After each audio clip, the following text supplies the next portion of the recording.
Sebanyak 30 calon komisioner Komisi Independen Pemilihan KIP Aceh Utara mengikuti uji mampu baca Al-Quran di ruang paripurna Dewan Perwakilan Rakyat setempat Senin siang. Uji mampu baca Al-Quran tersebut dilakukan oleh 2 orang penguji dari Majelis Permusyawaratan Ulama atau MPU Aceh Utara.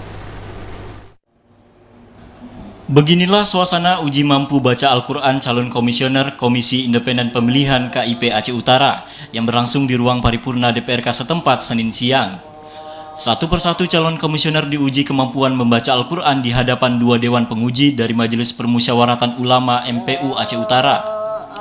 Ketua Tim Independen Penjaringan dan Penyaringan calon komisioner KIP Aceh Utara, Sadli, mengatakan uji mampu baca Al-Quran ini diikuti oleh calon komisioner yang telah lulus tahapan administrasi.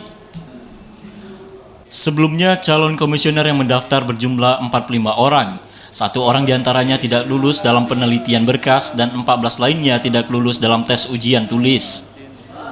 Menurutnya, penilaian uji mampu baca Al-Quran ini difokuskan pada 3 aspek, yakni penguasaan ilmu tajwid, falsafah, dan adat.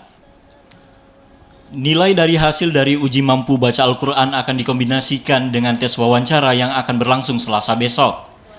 Dalam tes wawancara, pihak Tim Independen Penjaringan dan Penyaringan calon komisioner KIP Aceh Utara akan menjaring 15 nama calon komisioner untuk diserahkan ke Komisi 1 DPRK Aceh Utara untuk dilakukan fit and proper test oleh pihak Dewan.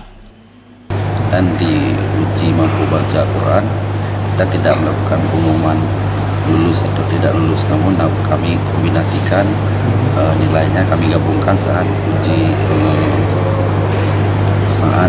wawancara. Jadi tes baca Al-Quran tidak kami buat pengumuman tersendiri, namun kami gabung dengan tes wawancara. Menurut Tim Independen Penjaringan dan Penyaringan calon komisioner KIP Aceh Utara, dari 30 calon komisioner, 1 diantaranya tidak hadir dalam uji mampu baca Al-Quran, sehingga secara otomatis nilai dari calon komisioner tersebut akan berkurang saat tes wawancara. Dari Aceh Utara, Fajar Sidik, TVRI melaporkan.